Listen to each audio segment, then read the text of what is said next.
I feel like in the future, no one's going to really drink coffee or Red Bull anymore. People are just going to directly inject caffeine into their veins like in Bioshock. Hey guys, how's it going? My name is Duke and I'm the Duke of Italy, and welcome back to another video. And today, I'm going to be recording Batman Arkham Asylum 25th Anniversary Edition. And this book, it's about where, what happens is, so Batman, he reaches the Gotham City Police Department, police station, no, that'd be fire station, but it's he reaches the police department, and what happens is he's called to Arkham Asylum because all the inmates have taken over, or some of the inmates. There's not really many inmates in the first place here, and it's the Joker who's taken it off, and they're all trying to get Batman to be here. And what's really cool about this book is that it's got a lot of symbolism.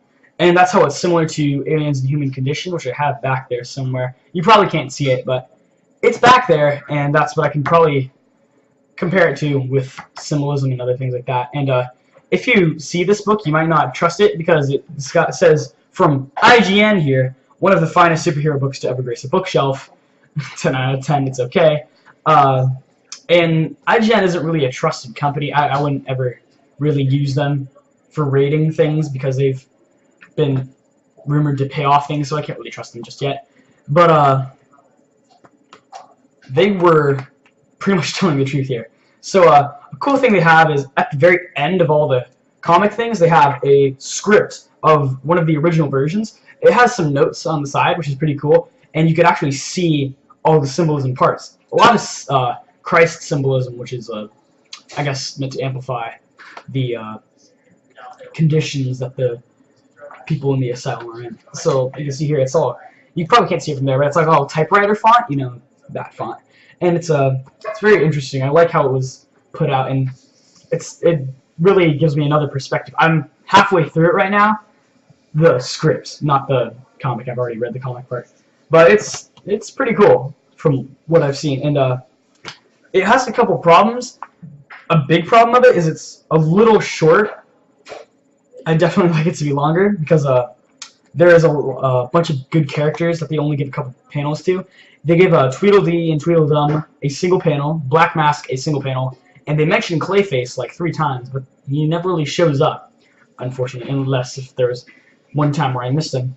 But with what they do with the other villains, they do pretty well. I really like how they do Mad Hatter, how he's sort of like above everything.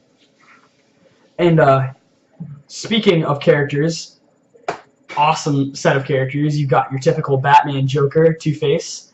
And Two-Face is just totally destroyed from the asylum because he's not really crazy. Well, he is. He kills people. But as far as the other people go, he's much nicer than the rest of them. And the art style is just awesome. It is super realistic and yet really gritty at the same time. You can really see how dark it is. It's almost like Frank Miller's Dark Knight Returns, which I honestly, when I reviewed that, I didn't give it a number, so I'd say 10 out of 10 because it's just so good.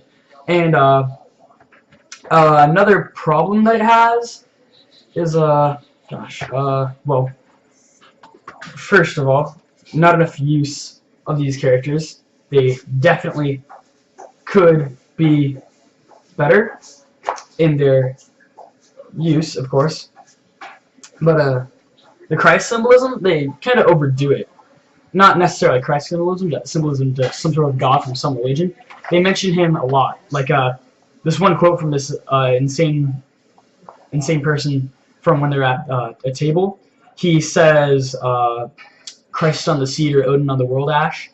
And so that's mentioning of other religions, I guess, but it's meant to be more like Celtic religions and all that. And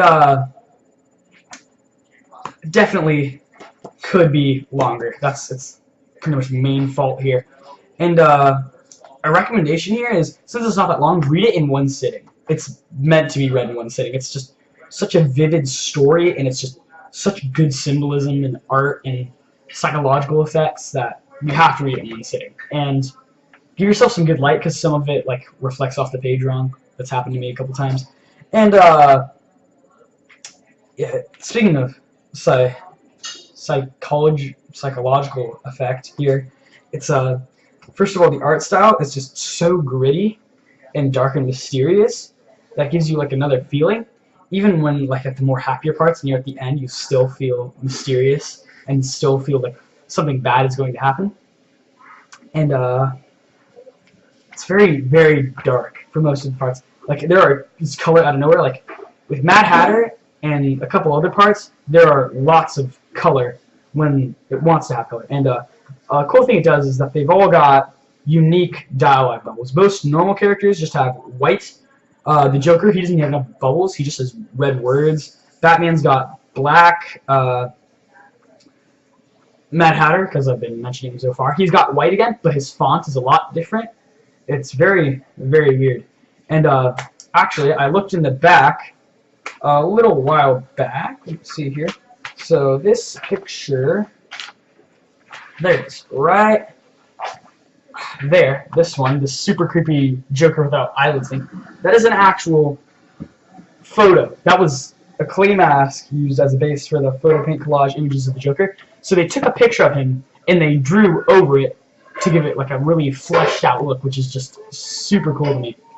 And another cool thing to do is they follow Amadeus Arkham, the original founder, and you've got some crazy twists with him. Like he's all sane in the beginning, and you don't really see anything coming, but you see him like see things from the Asylum, and its effects are truly mysterious, and you really can't see what's going to happen from it next. And Batman, he's got a really significant internal conflict. I thought it was upside down.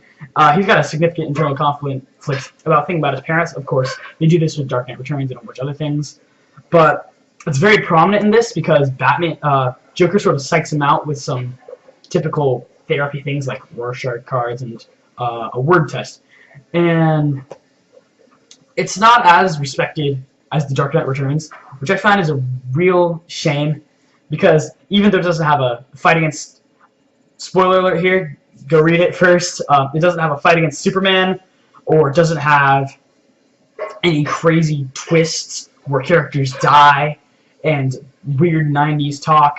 I'll get into that when I review Future Imperfect, by the way, which should be eventually.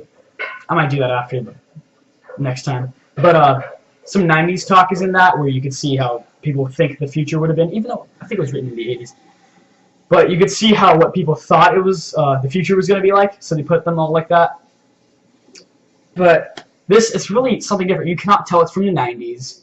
It's almost got an art style similar to Batman Europa. I've not read that, but I watched the comic historian video on it, and it looked pretty good. And it's just an awesome book. And now for the rating. I give this 10 out of 10. This is an amazing read. I would recommend it to anyone. And if you're big into the psychological stuff, this is a good one to read, because it's all this different art, and the words written on the page have a good effect. I mean, as a movie, it would definitely be less effective because the dialogue seems a little weirder. Like I'm trying to imagine the situations in real life. They don't play out as well, but it's still very well done. I give props to Grant Morrison and Dave McKean. And I remember this one thing where in the script where they originally wrote it, they have this part where there's a table and they have a girl hanging upside down by her ankle, and it's all just a crazy scene, and this inmate he's smearing cake on his face. It's a lot gorier than what it sounds, what I've just described, because it's got like blood and all that. But other than that, this is just amazing. You have to get this from Amazon. If it's $20 or less, I would buy this immediately if I knew what it contained. And that about wraps it up. I'm gonna say right now I can't do any videos for roughly 2-3 weeks maybe. I'll get back as soon as I can with Future Imperfect or something like that. And thank you guys so much for watching. If you leave a like, comment, rate, subscribe, all those things that YouTubers say a lot.